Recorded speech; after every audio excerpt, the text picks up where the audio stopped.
वासी शाहकोटी K9 news Punjab और मेरा पंजाब टुडे देख रहे सारे दर्शकों को प्यार भरी सत श्री अकाल। असी इस टाइम आए सिविल हॉस्पिटल शाहकोट में, जिमें कि तुहानूं पता ही है कि दिनों दिन कोरोना महामारी के केस बढ़े जा रहे हैं। तो इस संबंध में असी अज SMO दुग्गल साहब नाल गलबात करांगे, नवीं जानकारी लवांगे।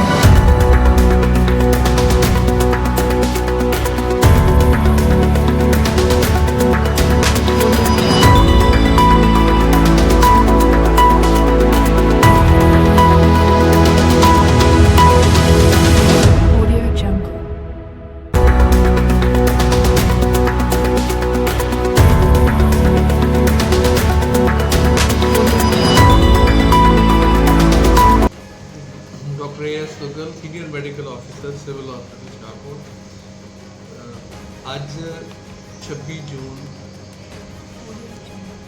ਨੂੰ ਸਥਿਤੀ ਜਿਹੜੀ ਹੈਗੀ ਹੈ ਸ਼ਾਹਕੋਟ ਦੀ ਇਹ ਹੈ ਕਿ ਪਿਛਲੇ ਕੁਝ ਸਮੇਂ ਵਿੱਚ ਸ਼ਾਹਕੋਟ ਵਿੱਚ ਕੁਝ ਥੋੜ੍ਹੇ ਜ਼ਿਆਦਾ ਪੋਜ਼ੀਟਿਵ ਕੇਸਿਸ ਆਏ ਆ, ਪਰ ਉਹਦਾ ਇੱਕ ਬੜਾ ਹੀ ਸਿੱਧਾ ਜਿਹਾ ਕਾਰਨ ਹੈਗਾ ਕਿ ਅਸੀਂ ਪਿੱਛੇ ਜੇ ਸੈਂਪਲਿੰਗ ਹੀ ਬਹੁਤ ਕੀਤੀ ਹੈਗੀ। ਟੈਸਟ ਬਹੁਤ ਜ਼ਿਆਦਾ ਮਕਦਾਰ ਵਿੱਚ ਕੀਤੇ ਗਏ, ਬਹੁਤ ਜ਼ਿਆਦਾ ਲੋਕਾਂ ਦੇ ਟੈਸਟ ਕੀਤੇ ਗਏ, ਡਿਫਰੈਂਟ ਜਿਹੜੇ ਕੈਟੇਗਰੀ ਸੀਗੇ ਉਹਨਾਂ ਦੇ ਕੀਤੇ ਗਏ। ਕੋਈ ਅਸੀਂ ਸੜਕਾਂ ਦੇ ਵਿੱਚ ਜਿਹੜੇ ਰੇਹੜੀਆਂ ਵਾਲੇ ਸੀਗੇ, ਕੁਝ ਜਿਹੜੇ ਸਾਡੇ ਆਂਗਣਵਾੜੀ ਵਾਲੇ ਸੀਗੇ, ਪੁਲਿਸ ਵਾਲਿਆਂ ਨੇ ਬਹੁਤ ਜ਼ਿਆਦਾ ਕੀਤੇ, ਆਪਣੇ ਹੈਲਥ ਸਟਾਫ ਨੇ ਬਹੁਤ ਕੀਤੇ। ਸੋ ਕਹਿਣ ਦਾ ਮਤਲਬ ਹੈ ਕਿ ਜਦੋਂ ਅਸੀਂ ਜ਼ਿਆਦਾ ਮਾਤਰਾ ਵਿੱਚ ਟੈਸਟ ਕਰਾਂਗੇ ਤਾਂ ਥੋੜ੍ਹੇ ਜਿਹੇ ਪੋਜ਼ੀਟਿਵ ਕੇਸਿਸ ਦੀ ਜਿਹੜੀ ਨੰਬਰ ਆ ਉਹ ਵਧਣਾ ਬਿਲਕੁਲ ਲਾਜ਼ਮੀ ਹੈ। ਸੋ ਇਹਦੇ ਵਾਸਤੇ ਕੋਈ ਐਸੀ ਤਣਾਅ ਵਾਲੀ ਸਥਿਤੀ ਨਹੀਂ ਹੈ, ਐਸਾ ਕੋਈ ਡਰਨ ਵਾਲੀ ਗੱਲ ਨਹੀਂ ਹੈ ਕਿ ਨਾ ਹੀ ਕੋਈ ਦਹਿਸ਼ਤ ਵਾਲੀ ਕੋਈ ਐਸੀ ਗੱਲ ਹੈ ਕਿ ਸ਼ਾਹਕੋਟ ਬਹੁਤ ਜ਼ਿਆਦਾ ਕੇਸ ਆ ਗਏ। ਇਹ ਲਾਜ਼ਮੀ ਹੈ, ਇੰਨੇ ਆਉਣੇ ਹੀ ਸੀ। ਪਰ ਆਪਣਾ ਸਾਰਿਆਂ ਦਾ ਫਰਜ਼ ਹੁਣ ਇਹ ਬਣਦਾ ਹੈ ਵੀ ਠੀਕ ਹੈ ਕੇਸ ਆ ਰਹੇ ਹੈ, ਉਹਨਾਂ ਦਾ ਨੰਬਰ ਵੀ ਜਿੰਨਾ ਹੈਗਾ ਤੁਹਾਨੂੰ ਸਾਰਿਆਂ ਨੂੰ ਪਤਾ ਹੈ ਕਿ ਥੋੜ੍ਹਾ ਥੋੜ੍ਹਾ ਕਿਸੇ ਵੇਲੇ ਕਿਸੇ ਦਿਨ 4 ਆ ਰਹੇ, ਕਿਸੇ ਦਿਨ 5 ਆ ਰਹੇ, ਕਿਸੇ ਦਿਨ 6 ਵੀ ਹੋ ਗਏ। ਪਰ ਇਸ ਤੋਂ ਆਪਣਾ ਪ੍ਰੋਬਲਮ ਇਹ ਨਹੀਂ ਹੈ ਕਿ ਇਸ ਤੋਂ ਇੱਕ ਆਪਾਂ ਸੁਨੇਹਾ ਕੀ ਲੈਣਾ ਹੈ। ਸੁਨੇਹਾ ਇਹ ਲੈਣਾ ਹੈ ਕਿ ਆਪਾਂ ਇਸ ਬਿਮਾਰੀ ਤੋਂ ਰਲ ਕੇ ਕੁਛ ਇੱਕ ਇਹੋ ਜਿਹੇ ਪ੍ਰੀਕਾਸ਼ਨ ਜਿਹੜਾ ਕਿ ਮਹਿਕਮਾ ਸਿਹਤ ਮਹਿਕਮਾ ਪੰਜਾਬ ਸਰਕਾਰ ਸਮੇਂ-ਸਮੇਂ 'ਤੇ ਦਿੰਦੀਆਂ ਰਹਿੰਦੀਆਂ ਕਿ ਮਾਸਕ ਬੰਨ੍ਹ ਕੇ ਰੱਖੋ, ਹੱਥ ਜਿਹੜੇ ਹੈਗੇ ਆ ਸਾਬਣ ਪਾਣੀ ਨਾਲ ਧੋਂਦੇ ਰਹੋ, ਜੇ ਕਿਤੇ ਬਾਹਰ ਆਓ ਤਾਂ ਹਲਕਾ ਜਿਹਾ ਕੋਈ ਸੈਨੀਟਾਈਜ਼ਰ ਯੂਜ਼ ਕਰ ਲਓ। ਸੋਸ਼ਲ ਡਿਸਟੈਂਸਿੰਗ ਬਾਰ-ਬਾਰ ਅਸੀਂ ਸਾਰਿਆਂ ਨੂੰ ਕਹਿ ਰਹੇ ਹਾਂ ਕਿ ਸਾਰਿਆਂ ਨਾਲੋਂ ਜ਼ਿਆਦਾ ਕਰੋਨਾ ਤਾਂ ਫੈਲਦਾ ਹੈ ਜਦੋਂ ਆਪਾਂ ਇੱਕ ਭੀੜ ਵਾਲੀ ਜਗ੍ਹਾ 'ਤੇ ਬਹੁਤ ਜ਼ਿਆਦਾ ਬੰਦੇ ਇਕੱਠੇ ਕਰ ਲੈਂਦੇ ਆ, ਜਗ੍ਹਾ ਛੋਟੀ ਹੁੰਦੀ ਹੈ, ਬੰਦੇ ਉਹ 20-25 ਖੜ੍ਹ ਜਾਂਦੇ ਆ, ਉੱਥੋਂ ਇੱਕਦਮ ਫੈਲਦਾ ਹੈ। ਤੇ ਇਸ ਕਰਕੇ ਜਿਹੜੀ ਸੋਸ਼ਲ ਡਿਸਟੈਂਸਿੰਗ ਵੀ ਇੱਕ ਦੂਜੇ ਦੇ ਵਿੱਚ 6 ਮੀਟਰ ਦੀ ਦੂਰੀ ਜਿਹੜੀ ਹੈਗੀ ਆ ਉਹ ਬਣੀ ਰਹੇ, ਉਹ ਬਣਾ ਕੇ ਰੱਖਾਂਗੇ ਤਾਂ ਕਾਫੀ ਚਾਂਸਿਸ ਹੈ ਕਿ ਇਹ ਕਰੋਨਾ ਦੀ ਬਿਮਾਰੀ ਜੇ ਇੱਕ ਬੰਦੇ ਨੂੰ ਹੈਗੀ ਹੈ ਤਾਂ ਦੂਜੇ ਨੂੰ ਨਹੀਂ ਹੋਏਗੀ। ਤੇ ਸਾਡੇ ਸ਼ਾਹਕੋਟ ਦੇ ਇੱਕ ਐਕਸ ਕਾਉਂਸਲਰ ਸਾਹਿਬ ਹੈ, ਉਹਦੀ ਫੈਮਿਲੀ ਦੇ ਵਿੱਚ ਕਰੋਨਾ ਦੇ ਕੇਸ ਪੋਜ਼ੀਟਿਵ ਆਏ ਆ।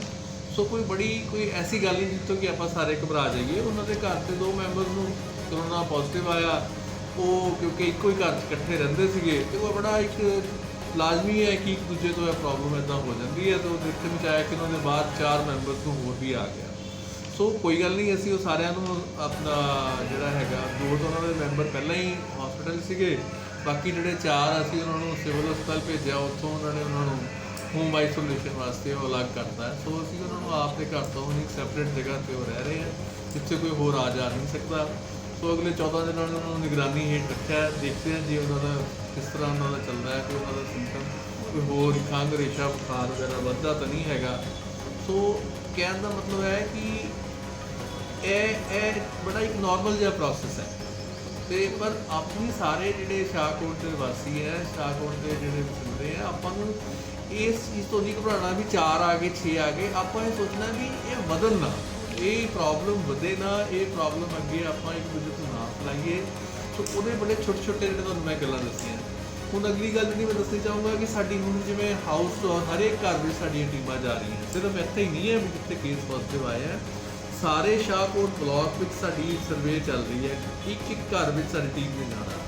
ਸੋ ਮੇਰੀ ਘਰਦਿਆਂ ਸਾਰਿਆਂ ਨੂੰ ਬੇਨਤੀ ਇਹ ਹੈ ਕਿ ਜਦੋਂ ਤੁਹਾਨੂੰ ਇਹ ਪੁੱਛਦੇ ਆ ਵੀ ਤੁਹਾਡੇ ਘਰ ਦੇ ਵਿੱਚ ਕੋਈ ਐਸਾ ਇਨਸਾਨ ਤਾਂ ਨਹੀਂ ਵੀ ਜਿਹਨੂੰ ਪਿਛਲੇ 5-7 ਦਿਨਾਂ ਤੋਂ ਬੁਖਾਰ ਖੰਘ ਰੇਸ਼ਾ ਹੈਗਾ, ਆਮ ਤੌਰ ਤੇ ਦੇਖਣ ਵਿੱਚ ਆਇਆ ਕਿ ਲੋਕ ਸਾਡੇ ਕੋਲੇ ਲੁਕਾ ਰਹੇ ਆ ਇਹ ਗੱਲ।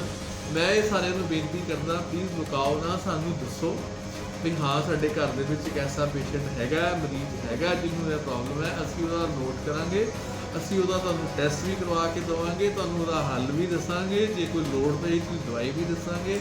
ਸੋ ਇਹ ਗੱਲ ਲੁਕਾਉਣ ਨਾਲ ਨਹੀਂ ਖਤਮ ਹੋਣੀ, ਇਹ ਗੱਲ ਛੁਪਾਉਣ ਨਾਲ ਨਹੀਂ ਖਤਮ ਹੋਣੀ, ਇਹ ਗੱਲ ਤੁਹਾਨੂੰ ਅੱਗੇ ਆ ਕੇ ਸਗੋਂ ਆਪ ਦੱਸਣ ਨਾਲ ਖਤਮ ਹੋਣੀ ਹੈ। ਔਰ ਦੂਜੀ ਮੇਰੀ ਫੇਰ ਸਾਰਿਆਂ ਨੂੰ ਬੇਨਤੀ ਹੈ, ਬਗੈਰ ਕੰਮ ਤੋਂ ਘਰੋਂ ਬਾਹਰ ਨਾ ਨਿਕਲੋ। ਮੈਂ ਦੇਖਦਾ ਕਈ ਵਾਰੀ ਆਪਾਂ ਸ਼ਾਮ ਨੂੰ ਐਵੇਂ ਕੋਈ ਕੰਮ ਵੀ ਨਹੀਂ ਹੁੰਦਾ, ਮਹਿਕਮਾ ਸਿਹਤ ਵੀ ਕਹਿ ਰਿਹਾ ਹੈ, ਸਰਕਾਰ ਵੀ ਕਹਿ ਰਹੀ ਹੈ ਵੀ ਬਗੈਰ ਕੰਮ ਤੋਂ ਬਾਹਰ ਨਾ ਨਿਕਲੋ, ਪਰ ਆਪਾਂ ਐਵੇਂ ਗੇੜੀ ਲਾਉਣ ਤੁਰੇ ਹੁੰਦੇ ਹਾਂ, ਬਾਜ਼ਾਰ 'ਚ ਰਸ਼ ਪਾਇਆ ਹੁੰਦਾ। ਬਗੈਰ ਲੋੜ ਤੋਂ ਬਾਹਰ ਜਾਣ ਦੀ ਕੋਈ ਲੋੜ ਨਹੀਂ। ਕੋਈ ਜੇ ਕੰਮ ਵੀ ਹੈ ਤਾਂ ਘਰ ਦਾ ਇੱਕ ਬੰਦਾ ਜਾ ਕੇ ਉਹਨੂੰ ਸਾਰੇ ਨੂੰ ਕੰਮ ਕਰਕੇ ਆਰਾਮ ਨਾਲ ਆ ਸਕਦਾ। ਸੋ ਇਹ ਛੋਟੀਆਂ ਛੋਟੀਆਂ ਗੱਲਾਂ ਜਿਹੜੀਆਂ ਹੈਗੀਆਂ, ਜਿਹੜੀਆਂ ਛੋਟੀਆਂ ਛੋਟੀਆਂ ਗੱਲਾਂ ਹੈ ਕਿ ਭੀੜ ਨਾ ਪਾਉਣਾ। ਹੁਣ ਜਿਵੇਂ ਅਸੀਂ ਸਾਰਾ ਪਿੱਛੇ ਜੇ ਸੈਂਪਲ ਕੀਤੀ, ਸਾਡਾ ਮੇਨ ਆ ਗਿਆ ਸੀ ਵੀ ਅਸੀਂ ਸਾਰੇ ਜਿਹੜੇ ਜਿਵੇਂ ਸਬਜ਼ੀ ਵੇਚਦੇ ਆ, ਕੋਈ ਕਰਿਆਨਾ ਵੇਚਦਾ ਹੈ, ਕੋਈ ਕੈਮਿਸਟ ਹੈ, ਕੋਈ ਇੱਦਾਂ ਦੇ ਜਿਹੜੇ ਬੰਦੇ ਜਿਨ੍ਹਾਂ ਨੂੰ ਬਹੁਤ ਜ਼ਿਆਦਾ ਬੰਦੇ ਮਤਲਬ ਲੋਕ ਕੰਟੈਕਟ 'ਚ ਆਉਂਦੇ ਹੈਗੇ, ਅਸੀਂ ਉਹਨਾਂ ਦੇ ਵੀ ਟੈਸਟ ਲੈ ਕੇ ਦੇਖੇ। ਸੋ ਕਹਿਣ ਦਾ ਮਤਲਬ ਹੈ ਕਿ ਸਾਰਾ ਅਸੀਂ ਕਰਨ ਦਾ ਸਾਡਾ ਮਤਲਬ ਇਹੀ ਹੈ ਕਿ ਅਸੀਂ ਹਰ ਇੱਕ ਵਰਗ ਦੇ ਵਿੱਚੋਂ ਟੈਸਟ ਲੈ ਕੇ ਦੇਖਣਾ ਚਾਹੁੰਦੇ ਹਾਂ ਵੀ ਕਿਤੇ ਇਹ ਪ੍ਰੋਬਲਮ ਕਿਸੇ ਵਰਗ ਵਿੱਚ ਜ਼ਿਆਦਾ ਤਾਂ ਨਹੀਂ ਹੈ, ਜੇ ਜ਼ਿਆਦਾ ਹੈ ਤਾਂ ਅਸੀਂ ਉਸ ਵਰਗ ਵੱਲ ਜ਼ਿਆਦਾ ਧਿਆਨ ਦੇਣਾ। ਬਾਕੀ ਇਹ ਜਿਹੜੀਆਂ ਅਫਵਾਹਾਂ, ਇਹ ਜੀ ਆਪਾਂ ਕਈ ਵਾਰੀ ਮੈਂ ਦੇਖਿਆ ਕਿ ਵਾਰੀ ਸਾਨੂੰ ਵੀ ਫੋਨ ਆ ਜਾਂਦਾ ਵੀ ਜੀ ਇਸ ਇਨਸਾਨ ਨੂੰ ਤਾਂ ਜੀ ਇੱਦਾਂ ਹੋ ਗਿਆ ਜੀ, ਉਹ ਸਾਰਾ ਮਹੱਲਾ ਵਿਚਾਰਾ ਰਾਤ ਸੌਂਦਾ ਨਹੀਂ ਹੈਗਾ। ਸੋ ਇੱਦਾਂ ਪਲੀਜ਼ ਮੇਰੇ ਸਾਰਿਆਂ ਨੂੰ ਕੋਈ ਅਫਵਾਹਾਂ ਨਾ ਫੈਲਾਓ। ਬਹੁਤ ਮੈਂ ਸਭ ਨੂੰ ਅੱਗੇ ਵੀ ਇਹ ਦੱਸਿਆ ਕਿ ਤੁਸੀਂ ਮੇਰਾ ਨੰਬਰ ਵੀ ਜਿਹੜਾ ਹੈਗਾ ਨੋਟ ਕਰ ਸਕਦੇ ਹੋ, 98 156 481 ਨੰਬਰ ਹੈ।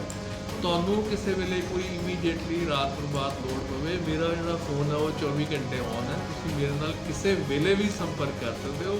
ਔਰ ਮੈਂ ਤੁਹਾਨੂੰ ਯਕੀਨ ਦਿਵਾਉਂਦਾ ਹੈ ਕਿ ਬਣਦੀ ਜਿਹੜੀ ਤੁਹਾਨੂੰ ਉਸ ਵੇਲੇ ਜਿਹੜੀ ਜਾਣਕਾਰੀ, ਕੋਈ ਹੈਲਪ, ਹਸਪੀਟਲ ਦੀ ਕੋਈ ਦਵਾਈ, ਉਹ ਤੁਹਾਨੂੰ ਇਮੀਡੀਏਟਲੀ ਸਾਡੀਆਂ ਟੀਮਾਂ ਆ ਕੇ ਪ੍ਰੋਵਾਈਡ ਕਰੂਗੀਆਂ।